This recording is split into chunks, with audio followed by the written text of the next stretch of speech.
It started on a quiet morning, the kind where the sky still carried traces of dawn and the world was just waking up. Marcus tightened his delivery jacket and loaded the last box into his truck, moving with the rhythm of someone who'd done this for years, rain, shine, or snow. He wasn't just delivering packages, he was delivering trust, reliability, and his pride in honest work. But pride is a strange thing in a world that often refuses to see it. Because to many, Marcus wasn't a man, he was just a uniform, a face, another body to look past. He'd heard the whispers, felt the stares, and seen doors close a second faster when he walked by. But what he didn't know that morning was that today, his patience, his dignity, and his entire reputation were about to be tested in a way that would change everything forever. Marcus pulled up to a pristine neighborhood, the kind that looked like it was carved out of a magazine. The lawns were perfect, driveways spotless, cars polished to mirrors. He parked carefully, scanned the label on his next package, 127 Oak Ridge Drive, and began his walk toward the front porch. The air was crisp, calm, until it wasn't. A voice cracked through the stillness like a whip. "Hey! You! What are you doing here?" Marcus turned, puzzled but calm. The voice belonged to a woman standing at the edge of her driveway, blonde bob, flawless manicure, yoga outfit that screamed expensive. Her arms were crossed tight, her expression full of suspicion and disgust. Marcus held the box up slightly. "Ma'am, I'm just making a delivery." But she wasn't listening. Her voice sharpened. "Delivery? Don't lie to me. You people are always hanging around here causing trouble." Marcus felt the words cut deep, not because they were new, but because they were familiar. "You people." The phrase that carried centuries of venom. He tried again, still calm. "Ma'am, this package isn't for you. I'm just doing my job." She stepped closer, her tone dripping with accusation. "Doing your job? Yeah, right. You're probably scoping out which house to rob next. You don't belong here." The sound of curtains shifting filled the air. Neighbors peered through windows, whispering. Some curious. Some entertained. None brave enough to speak. Marcus stood there, the box still in his hands, humiliation burning through his chest like fire. He wanted to shout, to defend himself, but he remembered his mother's words, "Son, keep your head up. Don't let them break you. Remember who you are." So he stood tall, silent, patient. The woman pulled out her phone, her fingers tapping furiously. "I'm calling the police. Let's see how long you last standing here." Marcus raised a hand gently. "Please, ma'am, don't do that. I'm not here to cause any trouble." But she was too far gone in her rage to listen. "Don't you dare tell me what to do. I know your type." She was shouting now, loud enough for the whole street to hear. "Thief. Criminal. Liar." Each word hit like a stone. Marcus swallowed hard, his composure the only armor he had left. And then she sneered, pointing down the street. "You don't even know whose house you're trying to scam, do you? That's Mr. Richardson's home, the CEO of the biggest company in this city. He'll make sure you never work again." Marcus looked down at the box in his hands. 127 Oak Ridge Drive. Mr. Richardson. His breath caught. He knew that name, the same man whose company had contracted his delivery firm. The man who signed the paychecks that kept hundreds employed. Marcus felt a strange mix of disbelief and dread. "Ma'am," he said slowly, "that's exactly who this package is for." But she scoffed, blocking his path. "You're not going anywhere near that house." Marcus exhaled, his voice steady now. "With all due respect, ma'am, I have a job to do." He tried to step around her, but she snapped another picture of him.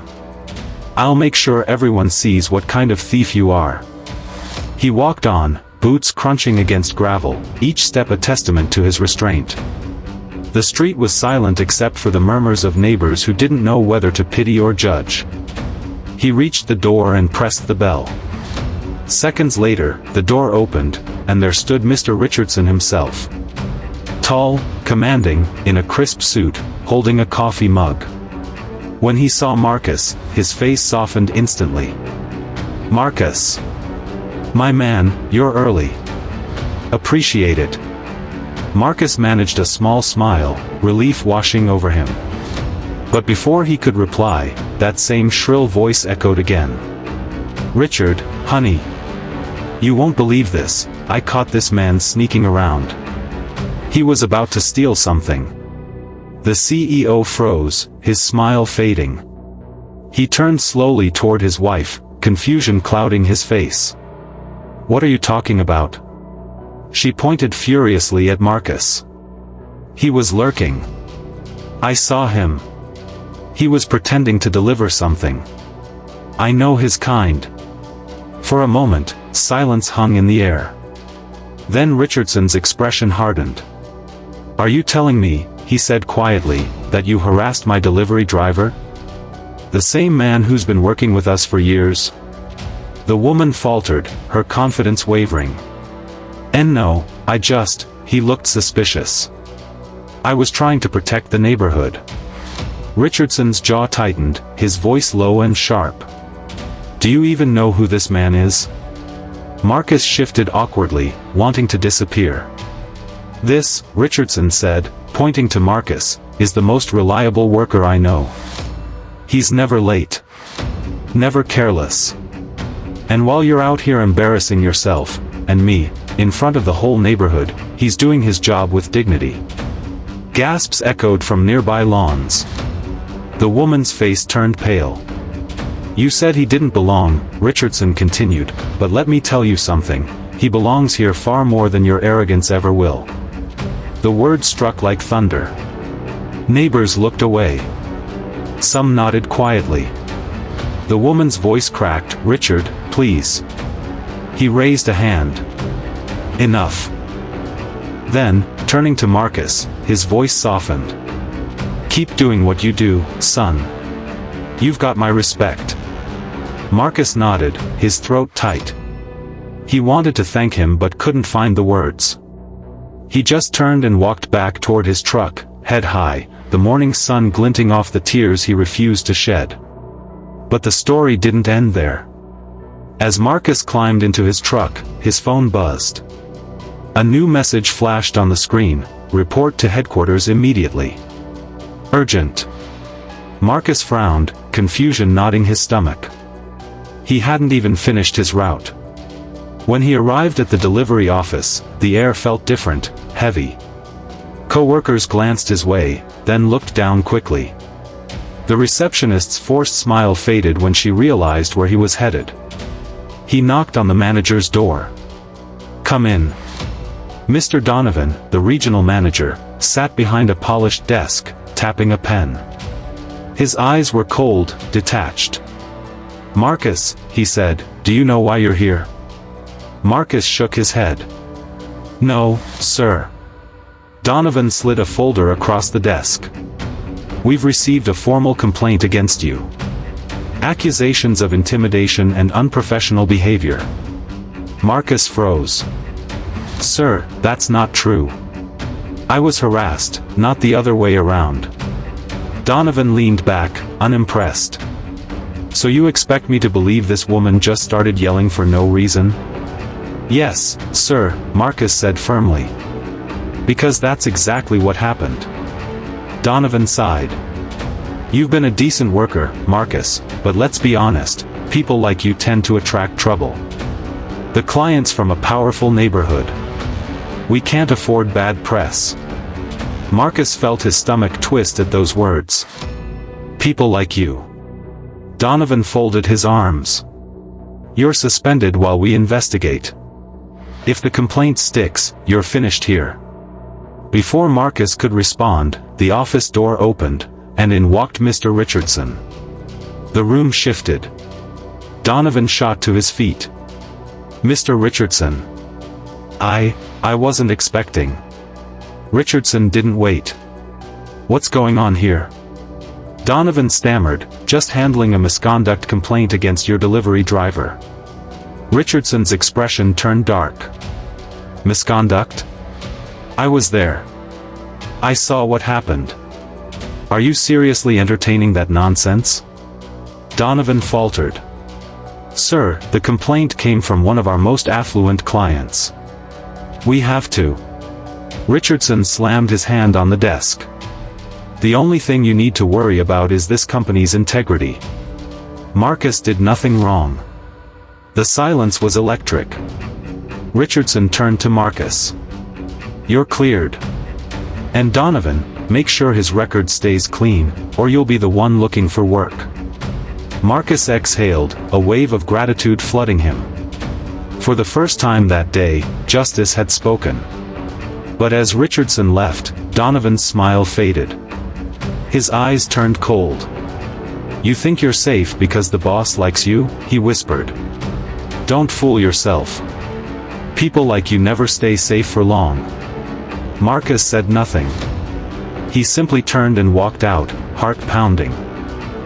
Outside, the sky had darkened, clouds rolling in. His phone buzzed again, a new message from an unknown number.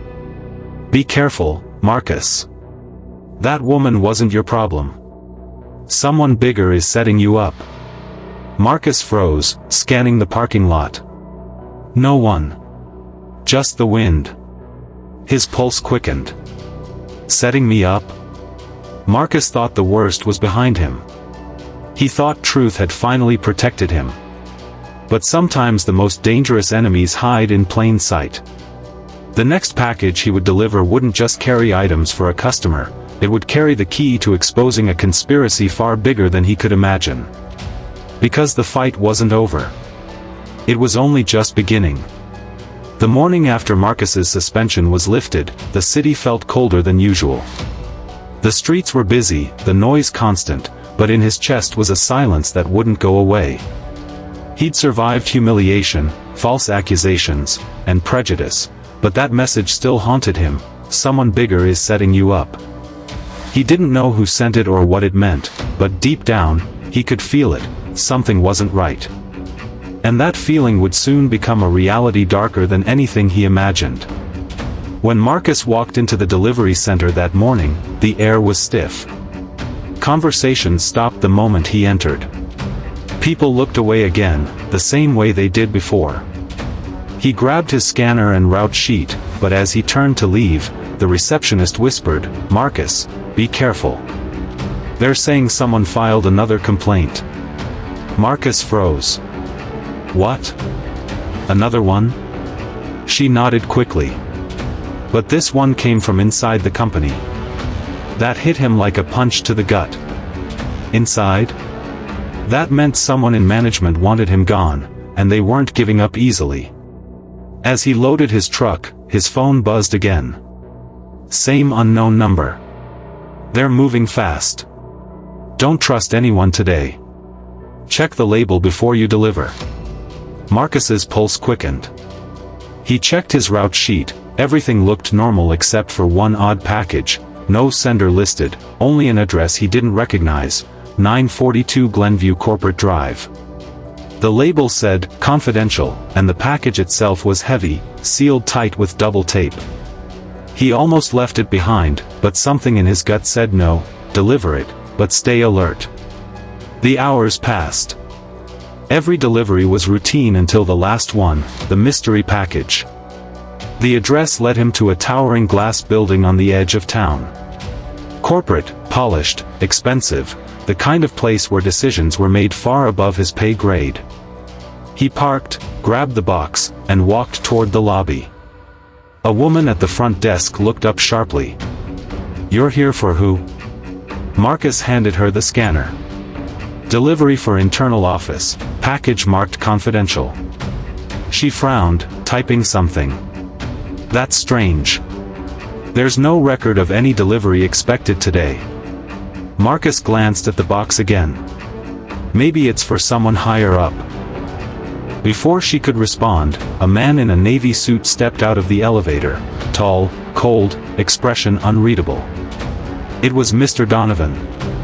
Marcus's stomach tightened. Well, Donovan said smoothly. Didn't expect to see you here, Marcus. Marcus frowned.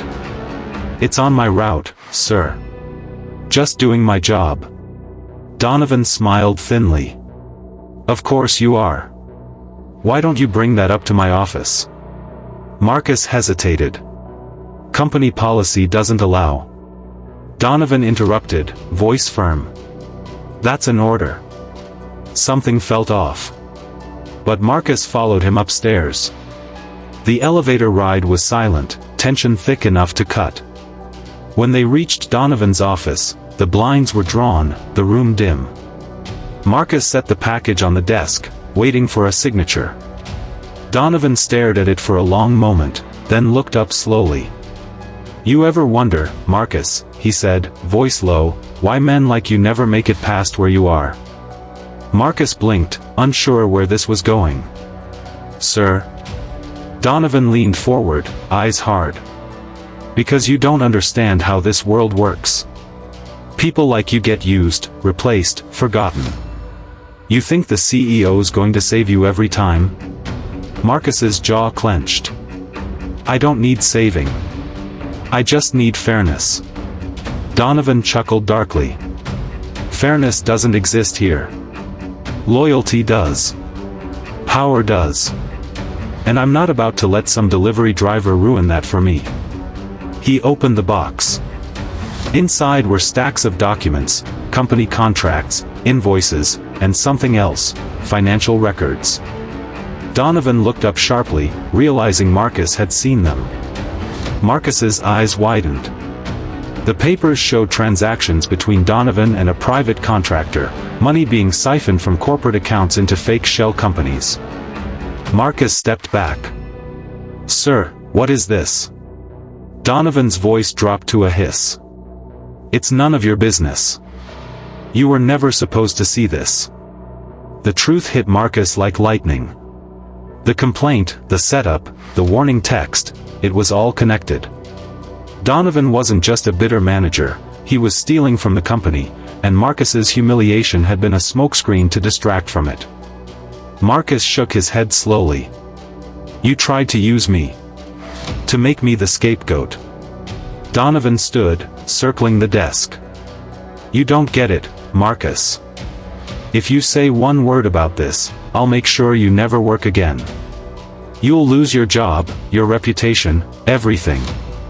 Marcus didn't flinch. You already tried that. It didn't work. Donovan smirked. Maybe not yet. He reached for his phone. But one call, and you'll be branded as the thief. You think anyone's going to believe you over me? Marcus stared at him, calm now. They won't have to believe me. They'll believe evidence. He lifted his delivery scanner, and hit record playback. Donovan froze. The scanner had been on the whole time. Every word, every threat, every confession, it was all there. Marcus had learned long ago that sometimes survival meant being ready for the next lie before it arrived. Donovan's voice cracked. You recorded me? Marcus nodded. Just doing my job. Delivering the truth. For the first time, Donovan's mask slipped. He lunged for the scanner, but Marcus stepped back quickly, backing toward the door. Don't do something you'll regret, Marcus warned. Donovan snarled, you think the CEO will believe this? You're nothing. Marcus's reply was steady. Maybe. But he's the kind of man who listens. Marcus walked out, heart pounding, clutching the scanner tight. He drove straight to corporate headquarters, adrenaline pushing him through every red light. When he arrived, security stopped him, but once he mentioned Mr. Richardson's name, they let him through. Minutes later, he was in Richardson's office, explaining everything, the package, the files, the threats. Richardson listened in silence, his expression growing darker by the second. When Marcus finished, he handed over the scanner. Richardson pressed play. The sound of Donovan's voice filled the room, mocking, arrogant, incriminating. When it ended, Richardson sat back slowly. "Marcus," he said quietly, "you just uncovered a major internal fraud operation." Marcus blinked. What?" Richardson nodded.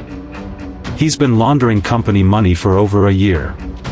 We had suspicions, but no proof, until now." He stood, buttoning his jacket. "Come with me." They walked down the hall to the boardroom. Inside, executives sat in silence as Richardson played the recording. When Donovan was summoned, his confidence was gone, his face pale. Richardson's voice was calm but lethal. "You accuse this man of misconduct. You tried to destroy his reputation to cover your own crimes. And now, you'll answer for it." Security escorted Donovan out as whispers rippled through the room.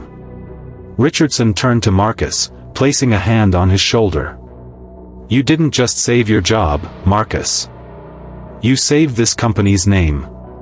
Marcus nodded quietly, overwhelmed. For once, justice didn't just whisper, it roared. But as he left the building, the wind picked up, cool and sharp. His phone buzzed again, same unknown number. He hesitated, then opened it. "You did well, Marcus." But Donovan wasn't working alone. Marcus stopped cold. The message continued, "There's one more name. Someone higher than Richardson. And they know you have the files." Marcus's hand trembled. He looked around, security guards, workers, the parking lot, but suddenly every face felt unfamiliar. Marcus thought his battle was over. That truth had finally won. But in a world where power hides behind polished doors and polite smiles, victory can be the start of a new war. He climbed into his truck, gripping the steering wheel tight. The city stretched out before him, vast and uncertain. Somewhere out there, someone powerful was watching. Waiting. And Marcus knew one thing for sure, he wasn't done fighting. Because when you stand for truth long enough, lies start fighting back. The engine roared to life. The camera panned up, the city skyline glowing under the fading sun. They tried to silence him with hate, bury him with lies, and break him with fear. But integrity doesn't break, it endures. And Marcus was about to prove that some deliveries carry more than packages, they carry justice.